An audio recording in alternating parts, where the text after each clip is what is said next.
നമസ്കാരം, കലാകൗമുദി ഓൺലൈനിലേക്ക് സ്വാഗതം. കെ ആന്റണി കേരളത്തിലെ കോൺഗ്രസിൽ വീണ്ടും കളം പിടിക്കുകയാണ്. KPCC അധ്യക്ഷനെ മാറ്റുന്ന കാര്യത്തിലായാലും ശശി തരൂരിനെ മെരുക്കുന്ന കാര്യത്തിലായാലും കോൺഗ്രസ് ഹൈക്കമാൻഡ് ഉപദേശങ്ങളും നിർദ്ദേശങ്ങളും സ്വീകരിക്കുന്നത് കെ ആന്റണിയിൽ നിന്നാണ്.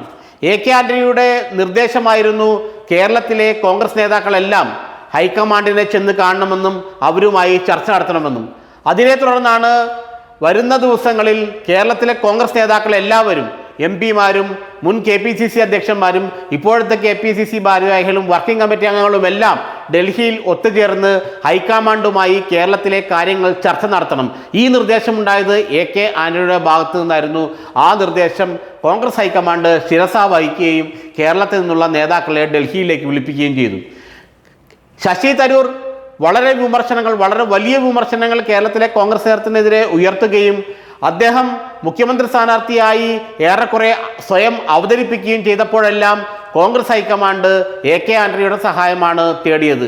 ശശി തരൂരിനെ കോൺഗ്രസിൽ നിന്നും വെറുപ്പിച്ച് പുറത്താക്കരുത്, അത് കേരളത്തിലെ കോൺഗ്രസിന് അപകടമാണ് എന്നുള്ള കർശനമായ നിർദ്ദേശം കോൺഗ്രസ് ഹൈക്കമാൻഡിന് നൽകിയത് കെ ആന്റണിയായിരുന്നു.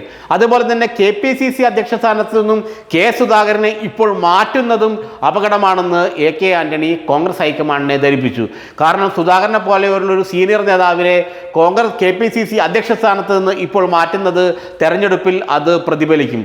പ്രത്യേകിച്ച് അദ്ദേഹം ഈഴവ സമുദായത്തിൽപ്പെട്ട ആളാണ്. ഈഴവ സമുദായം ഇപ്പോൾ തന്നെ കോൺഗ്രസിനെതിരാണ്.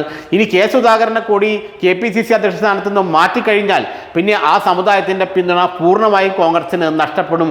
വരുന്ന തെരഞ്ഞെടുപ്പിൽ കോൺഗ്രസിന് കേരളത്തിൽ അതുമൂലം വലിയ തിരിച്ചടിയുണ്ടാവും. ഇതെല്ലാം കോൺഗ്രസ് ഹൈക്കമാൻഡിനെ കൃത്യമായി ധരിപ്പിക്കാൻ കെ ആന്റണിക്ക് കഴിഞ്ഞു.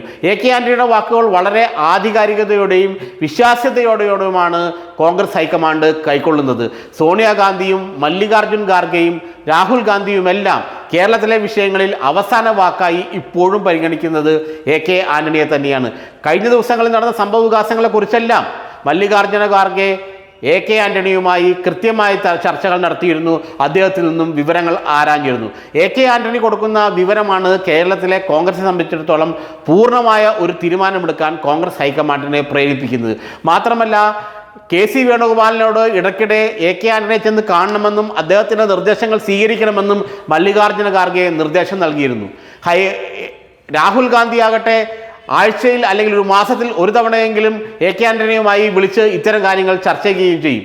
സാധാരണഗതിയിൽ രാഹുൽ ഗാന്ധി കെ ആന്റണിയുമായി അല്പം അകൽച്ചയിലാണെന്നൊക്കെയാണ് നേരത്തെ പറഞ്ഞു കേട്ടിരുന്നെങ്കിലും പക്ഷേ കേരള കാര്യത്തിൽ കെ ആന്റണി അഭിപ്രായം പറയാൻ കെ ആന്റണിയാണ് ഏറ്റവും അനുയോജ്യനായ ആൾ, കെ ആന്റണിയാണ് ഏറ്റവും പറ്റിയ ആൾ. അതുകൊണ്ട് ആന്റണിയിൽ നിന്നും നിർദ്ദേശങ്ങൾ സ്വീകരിക്കുക എന്നാണ് രാഹുൽ ഗാന്ധി ഇപ്പോൾ അവലംബിക്കുന്ന തന്ത്രം. ശശി തരൂരിൻ്റെ കാര്യത്തിൽ ശശി തരൂരിനെ ഒറ്റയ്ക്ക് കണ്ട് സംസാരിക്കണം, രാഹുൽ ഗാന്ധി തന്നെ ശശി തരൂരിനെ ഒറ്റയ്ക്ക് കണ്ട് സംസാരിക്കണമെന്ന നിർദ്ദേശം വന്നതും കെ ആന്റണി നിന്നായിരുന്നു.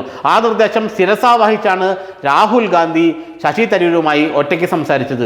കെ സുധാകരനെ KPCC അധ്യക്ഷനാണ് തൽക്കാലം മാറ്റേണ്ട എന്നുള്ള തീരുമാനമെടുത്തതും അതേസമയം 11 DCC അധ്യക്ഷന്മാരെ മാറ്റി പുതിയ ആൾക്കാരെ കൊണ്ടുവരണമെന്ന കാര്യത്തിലുമെല്ലാം കെ ആന്റണിയുടെ ഉപദേശങ്ങളാണ് കോൺഗ്രസ് ഹൈക്കമാൻഡ് സ്വീകരിച്ചത്. മുൻ KPCC അധ്യക്ഷന്മാരെ കൂടി ചർച്ചകളിൽ ഭാഗഭാക്കാക്കണമെന്ന ആന്റണിയുടെ നിർദ്ദേശവും ഹൈക്കമാൻഡ് ശിരസാ വഹിച്ചു. കാരണം MM ഹസനെ പോലെയും VM സുധീറിനെ പോലെയുമുള്ള തൻ്റെ വിശ്വസ്തരെ ഹൈക്കമാൻഡിൻ്റെ മുന്നിലെത്തിക്കാൻ കെ ആന്റണി ചെയ്ത ബുദ്ധിയായിരുന്നു അതും ഹൈക്കമാൻഡ് ശിരസാ വഹിച്ചു. ഇപ്പോഴും കേരളത്തിലെ കോൺഗ്രസിൻ്റെ അവസാന വാക്ക് എന്ന് പറയുന്നത് കെ ആന്റണി തന്നെയാണ്. കെ ആന്റണി കൊടുക്കുന്ന ഉപദേശങ്ങളും നിർദ്ദേശങ്ങളും കേരളത്തിൻ്റെ കാര്യത്തിൽ പൂർണ്ണ മനസ്സോടെയാണ് ഹൈക്കമാൻഡ് സ്വീകരിക്കുന്നത്.